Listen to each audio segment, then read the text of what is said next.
Good evening, good afternoon, good morning, or whenever you happen to be listening to this. Welcome to the Film Realist Podcast, the film and TV podcast from a complete nobody. That is hopefully for somebody. This is the first episode of 2026, and I know some people typically do these leading up to the end of the year, but given that this is New Year's Day, I thought it would be the perfect time to give you my favorite films of 2025, my favorite shows of 2025, and my most anticipated films and shows of 2026. Everything's going to be broken down into sections, so if you want to hop around, you're more than welcome to. Let's jump into my favorite shows of 2025. Before getting into the top 5, I want to have a few honorable mentions. Has-Been Hotel Season 2, The Mighty Nine, and The Last of Us Season 2. There were a lot of great television shows this year, and these are 3 that I wanted to mention, and you can check out my full non-spoiler review for The Mighty Nine on the Multiverse of Color. Now, the top 5. Number 5, Strange New Worlds Season 3. I have said this countless times, but I am not a diehard Star Trek fan, but I am of Strange New Worlds. This show's blend of the production value of the J.J. Abrams trilogy and then storytelling that fits in so perfectly as a prequel to the original series has made me invested in this crew.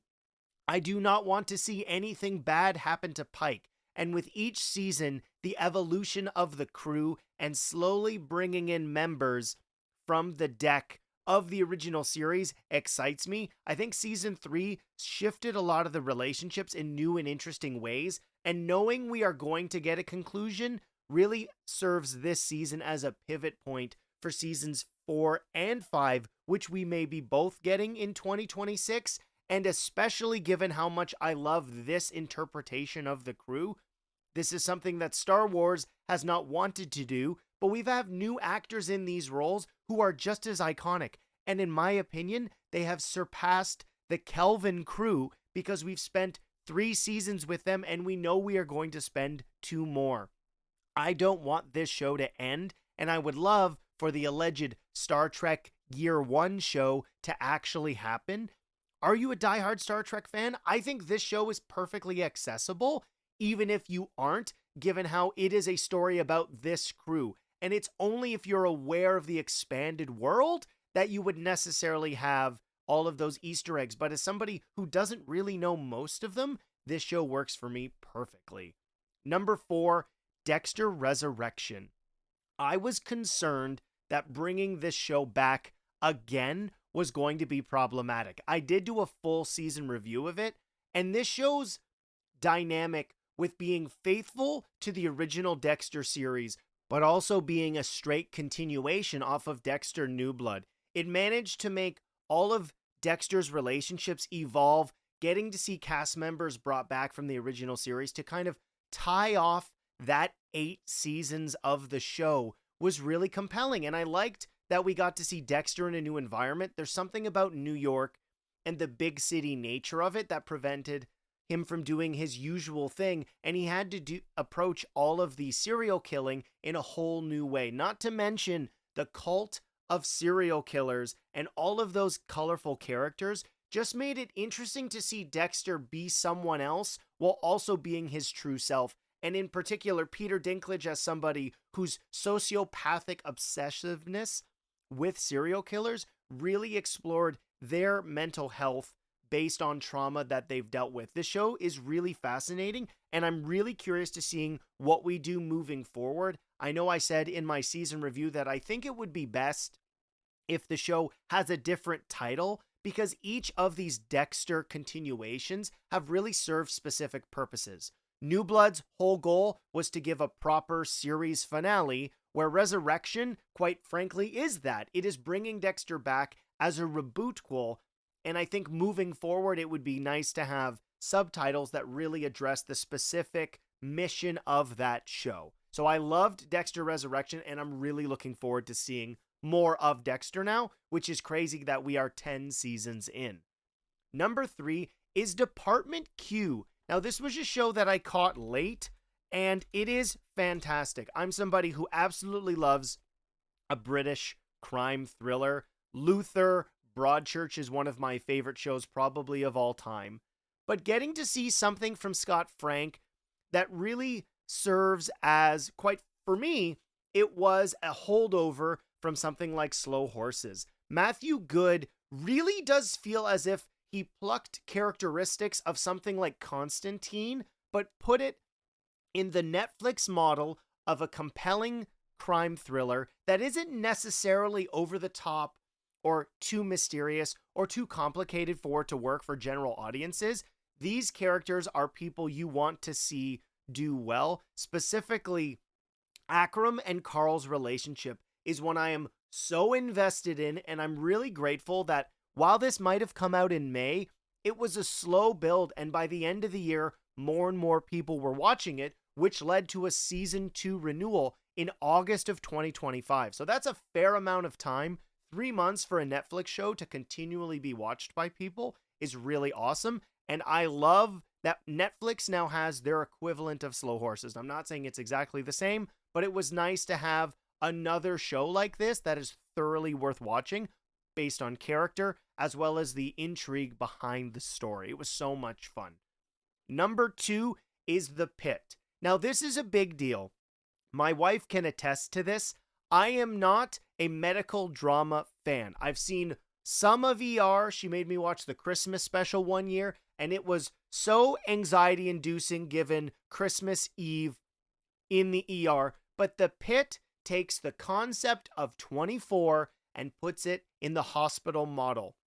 Noah Wyle was an award-winning performance in this show, and getting to see how everyone's mental capacities devolve because of what's going on, the stress of everything that happens in the span of a 15-hour shift, and just getting the whole idea behind medical dramas and pivoting in a way where it feels solely unique. You have the drama that you would expect from character, but it is the medical staff that are the focus and the pressures that they are under in 2025. It was so good. The emotional drama was thoroughly captivating on top of all of the medical stuff, which has been praised for being very accurate. I know a lot of medical workers, whether that be nurses and doctors, really appreciated its portrayal of what is happening in emergency rooms in the United States. To have a show that demonstrates that realistically, but also adds the compelling drama that you would expect from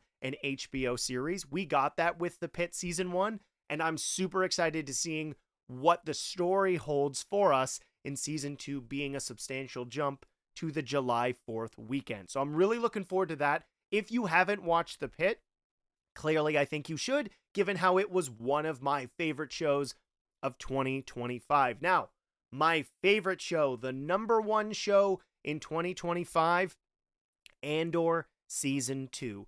There is a reason the marketing for this show was all about, hey, remember when Andor was amazing? We have made another prestigious show, Andor Season 2. The model may not necessarily have worked for everybody, but it did for me. Doing 4 stories that jumped the timeline forward to before Rogue One, putting Cassian through these adventures that seem so small and minuscule compared to the grand rebellion being born, showed why this show was so good. Tony Gilroy's understanding of character and the relationships and the way that they evolve throughout these time jumps, and just seeing the sacrifices that people are willing to put on the line for this rebellion and taking down the Empire, the politics, which are something people were critical of in The Phantom Menace and the other prequels, is done perfectly in this show. I said this in my review, but Andor Season 1, Season 2, and Rogue One are just as a compelling trilogy as the original trilogy. We have something that we can hold up as the equivalent of a Game of Thrones or a Stranger Things or a Slow Horses show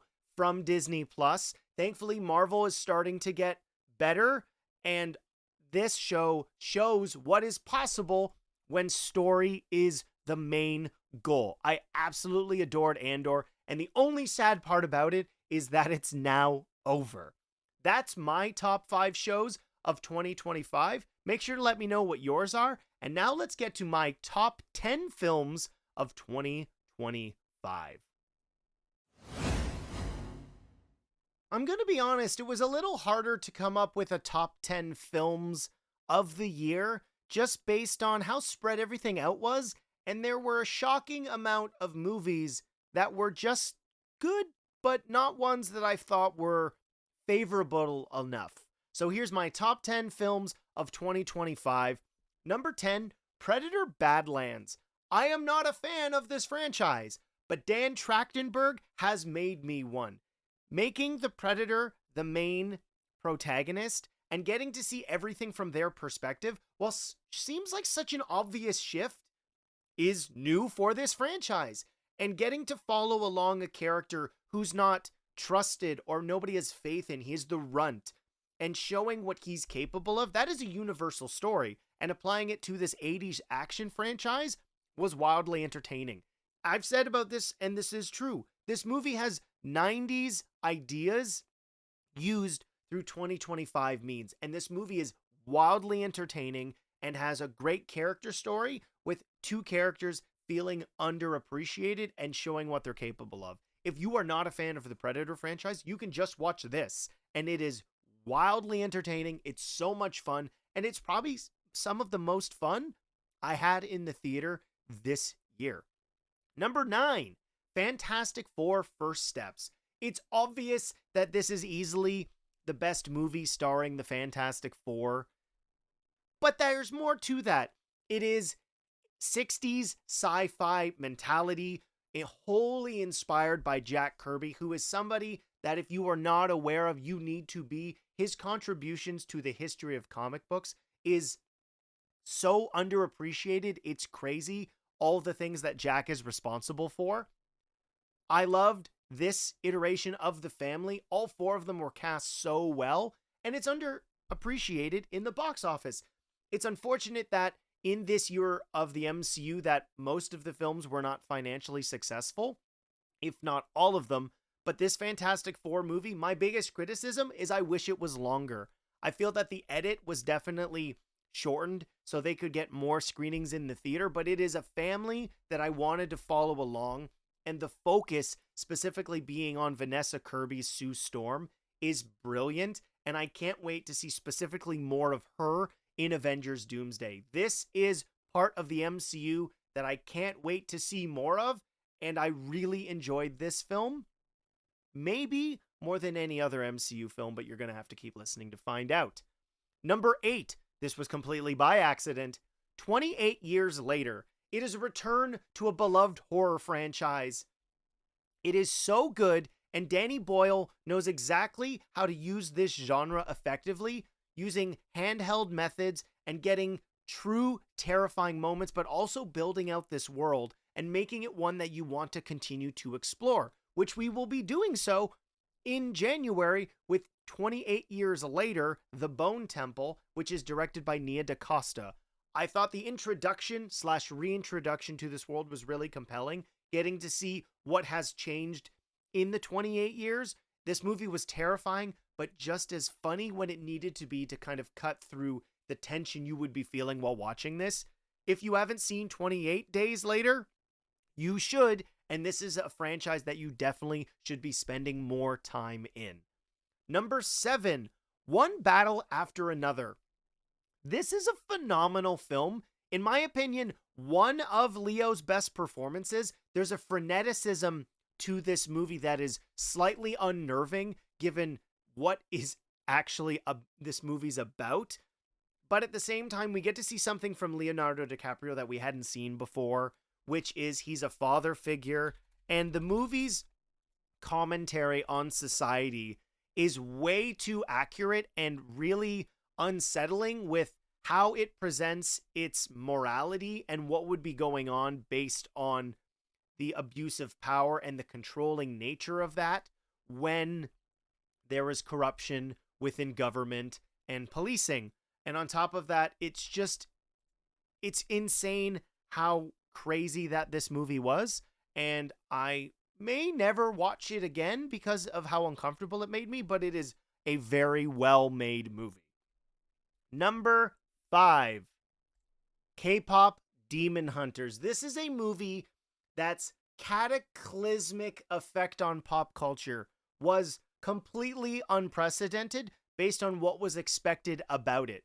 It was a Sony movie that got dumped on Netflix that was about a K-pop group of demon hunters, and one of them was also a demon, but it was so original, and its pop culture effect is something I was hoping to see from a movie like Turning Red, but being a musical, being full of absolute earworms, I myself enjoyed the animation of it. Sony has their own style that is so fun and captivating to look at that it just draws your eye to every single frame. And you add music that likely was one of the most listened to albums on your Spotify or Apple Wrapped of the year, and it's likely going to get nominated for many Oscars, and it deserves it. It's the only frustrating part is this movie should have been in theaters, but at the same time, I don't know if it would have had the same cultural effect if it wasn't something that was just on Netflix. But being released in the summer and growing and growing and growing over time, that this movie is just brings me joy. It's so fun, but at the same time, most effective in family entertainment. The story's pretty good, and it's about something that I think kids would really feel connected to given the wide range of ages that clearly were in love with this movie. I had so much fun watching this, and it couldn't be more different than number 5, Weapons. I am not a fan of horror movies. This is not new information, but if you're listening for the first time, it is. But I couldn't ignore all of the conversation around this movie. Eventually getting to it, doing as I was told, completely ignoring any reviews or any trailers. I went in completely blind, and it blew my freaking mind. This movie is so uncomfortable to watch. And yes, it is a horror movie, but if you're somebody who appreciates a great thriller, something like a Prisoners, this is definitely in line with that. And the methodical nature to which you are moved through the story, and I don't even want to give any spoilers away because that would ruin the movie, but there were so many unexpected moments, and the performances, while some might say are subtle, that works in the grand narrative that is this movie. Julia Garner, Josh Brolin, Alden Ehrenreich, who's completely ignored by a lot of people, but he was in 2 things that I enjoyed quite a bit this year. And it was just so slow paced. And the way in which you learn what's actually going on, it's a really I've said captivating a lot, but it is true. It grabbed me and took a hold of me the entire time. And I didn't want it to let go. It's a very good horror movie that isn't one that's going to gross you out, but it is just an uncomfortable experience in the best way possible. Number 4, I teased this already, but this is my favorite MCU movie of the year, Thunderbolts. Thunderbolts made me feel and care about the MCU again in a theatrical sense. I did really like Daredevil Born Again, but there was a lot of stuff this year. I agree with some that the MCU has lost its way, but I will disagree with the idea that it's completely gone. Captain America Brave New World was kind of a mess, but Thunderbolts brought in a story about people. The Marvel Cinematic Universe, as well as the Marvel Comics, have only ever worked when you care about the people. And it's been hard to do that in this multiverse saga that doesn't really need to be in the multiverse. It could just be compelling stories. But regardless of that, you took, outside of Bucky, a bunch of supporting characters from other movies, and you told a story about something that matters. And I have rewatched it the most. It makes me feel, it makes me care. And where they go, the springboard leading into the future of the MCU is really exciting. And it's why I was excited to see Fantastic Four. These 2 MCU movies are fantastic. But Thunderbolts was, to me, the inside out, the refresh, the palate cleanser that I needed for the MCU to show why I loved the MCU to start with. Number 3, A Man About Hope That Made Me Hope. And I was nervous, as all can be, if you watched my trailer reactions for this, Superman. I took my kids to see this movie. It was their first live-action superhero movie ever. David Cornsweet is Superman. He feels like the character is brought out from the comic book page or the DC animated universe from my millennial childhood. Every time I have watched this movie, it makes me happy. So many of the characters are standouts, and to be the first theatrical film in the DC universe, I could not be more excited about where we are going to go. It did well enough that we got a sequel. Supergirl is going to be coming out this year as well. This movie is fantastic at understanding its objectives, giving a new Superman, and just being fun to watch, and telling a story about Superman that fits in the modern era of cinema. I adored this movie. I've watched it so many times. I loved Superman.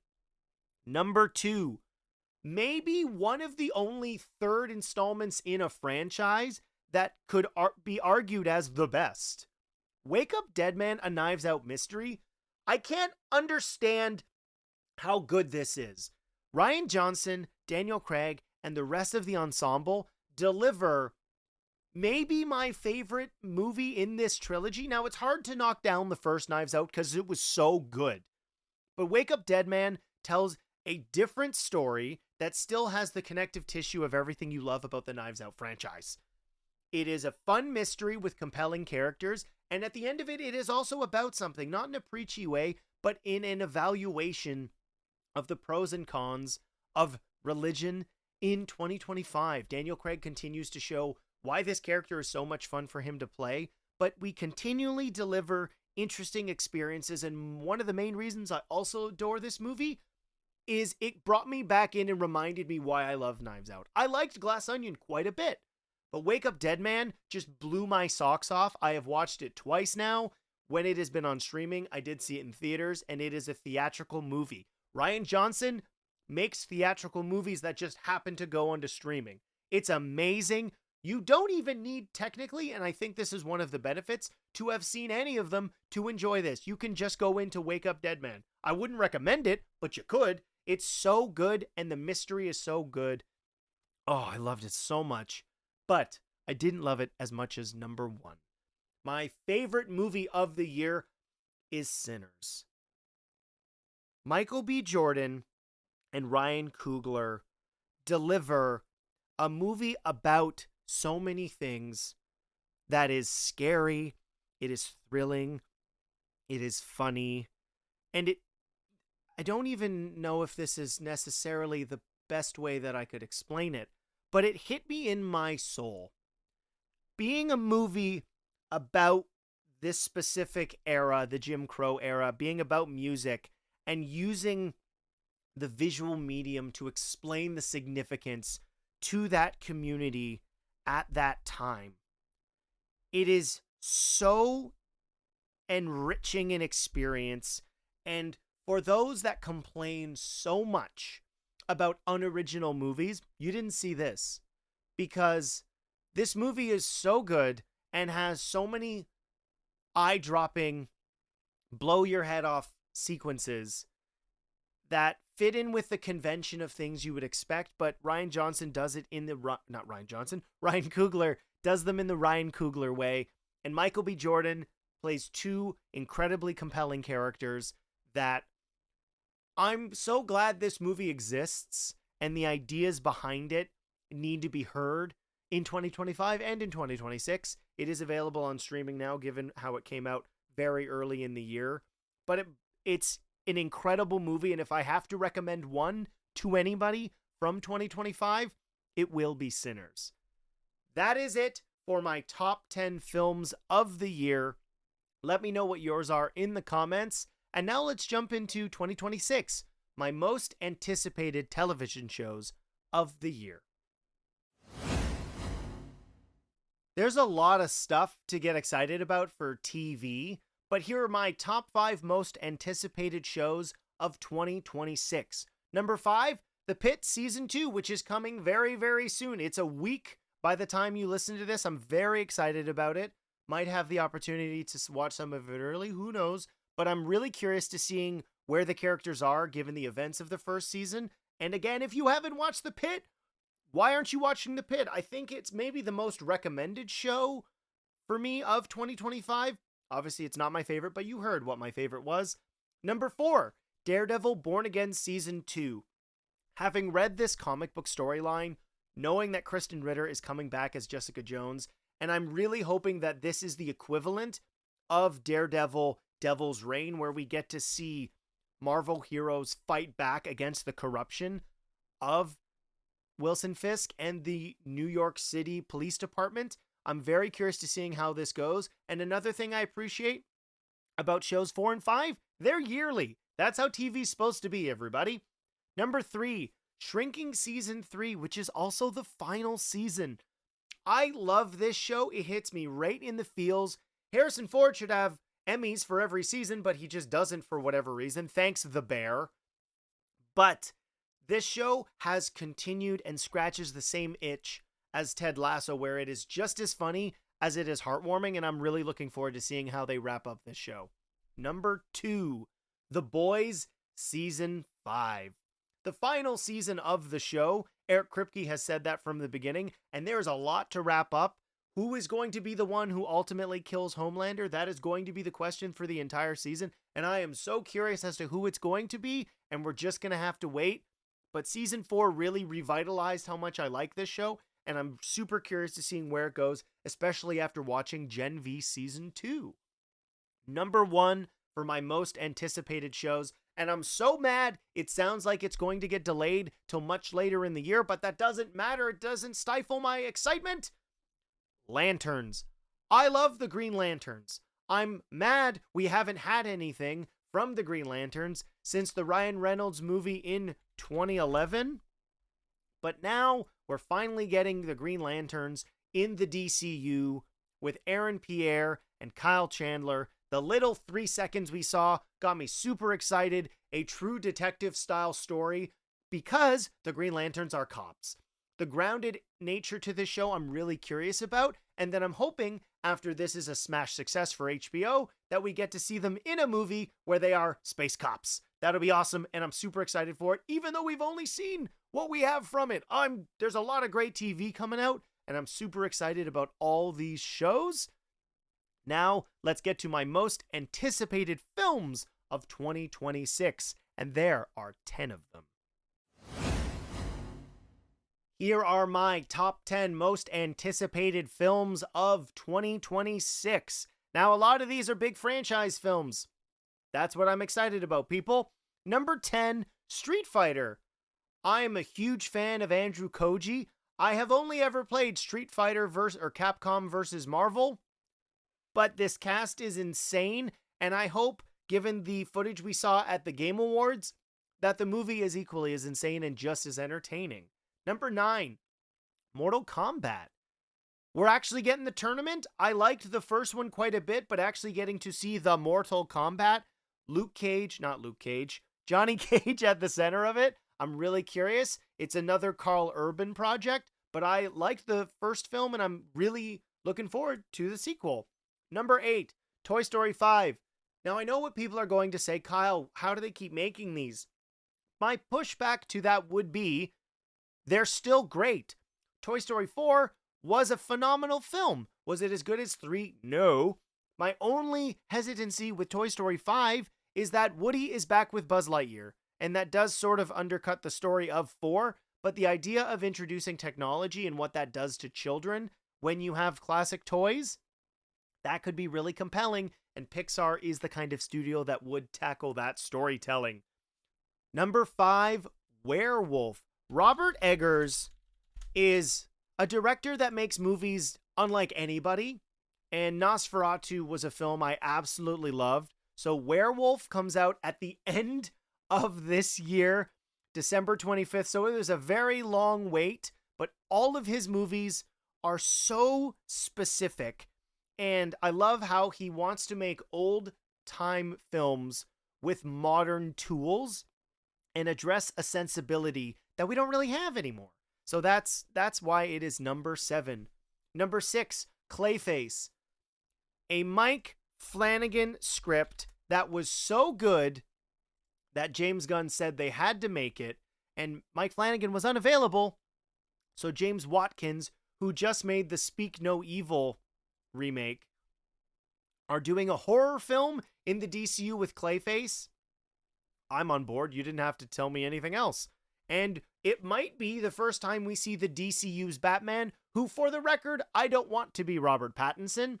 So that's number 6. Number 5, Spider-Man Brand New Day. There's so many things that could be happening in this movie, but getting to see a different ideology behind Spider-Man from a creative standpoint, Destin Daniel Cretton making it, does really excite me. And this is the first time we are actually getting a Spider-Man 4. And what is this story going to be? How are we going to deal with the aftermath of Spider-Man No Way Home? I am very, very curious. Number 4, Christopher Nolan's The Odyssey. It's Christopher Nolan. He is making a Golden Age style film the Christopher Nolan way. I want to see that, and I will be there day one. So I'm very excited to see what we get from this. The footage has me quite excited, and this cast is absolutely insane. So I'm really looking forward to that. Number 3, Avengers Doomsday. I understand people not being excited for this, thinking it's a cash grab. Why are you having Robert Downey Jr. back in as Doctor Doom? But the creative pivot, and after seeing Thunderbolts and Fantastic Four, I am excited for the MCU. I do wish that the focus for Doomsday was more on characters we had before, but bringing in classic 20th Century Fox X-Men characters does have me excited. I have avoided all the leaked trailers. I have only seen the official release stuff because why? But I am excited for this. I can't not get excited for an Avengers movie. I just can't. Number 2, Dune Part 3, which comes out the exact same day as Avengers Doomsday. This is the final Denis Villeneuve Dune movie, another stacked cast. He will have his trilogy that I think will be equivalent to the Lord of the Rings franchise. Nobody makes movies like Denis Villeneuve. And this franchise and this IP approach blockbuster storytelling with such a thinking man's mentality that they are jaw-droppingly beautiful as much as they are enthralling with the level of depth to their stories. I'm super excited to see what we get from that. But my most anticipated film of the year, and there's a trend if you go back to my most anticipated film of 2025, my most anticipated film of 2026 is Supergirl.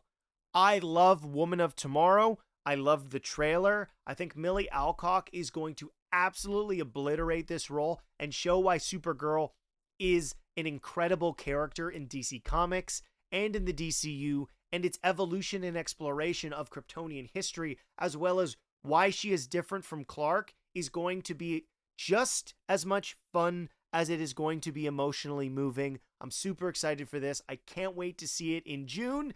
That's 6 months away and feels too far, but thank goodness we just recently got the first trailer so we can see why this movie exists.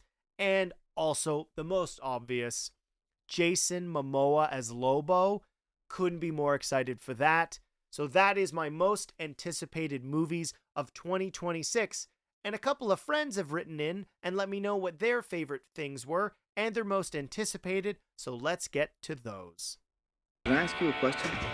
Just one? There's something I've been meaning to ask you. I ask the questions, you answer the questions. Why do you ask questions to which you already know the answers? Did that count as a question? Yes. Damn it. First, we have Dylan Pollock sent in an audio message. So let's get to that now. All right, Kyle. All right, Film Realist. Let's talk about my top movies of 2025. I'm coming at you hot. It's going to be Happy Gilmore 2, The Electric State, and Fear Street Prom Queen. Wait, no, I'm sorry. That is not the top. That's the opposite then. My bad. So, top 3. Third, I want to give you a little Jack Quaid duet, and I'm counting these as one thing because they're really both based on him. Companion paired with Novocaine. Arguably the best action movie I saw last year, mixed with one of, if not the best horror movies I saw last year.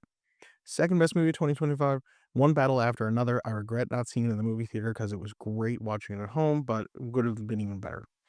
And number 1, the best movie experience for me, I had the most fun watching, I'm gonna go with Superman 2025. I mean, I thought it was incredible. I had a great time watching it. Save all the squirrel, Superman. Keep doing what you're doing. Honorable mentions to a couple movies like Caught Stealing, Running Man, Good Fortune, Good Boy. I had a really good time with Predator Wasteland, Final Destination Bloodlines, which really did a great job bringing back a series on its sixth movie. Uh, The Perfect Neighbor, best documentary I saw this year, I'd say, along with John Candy. I Like Me was really good, but a little sappier.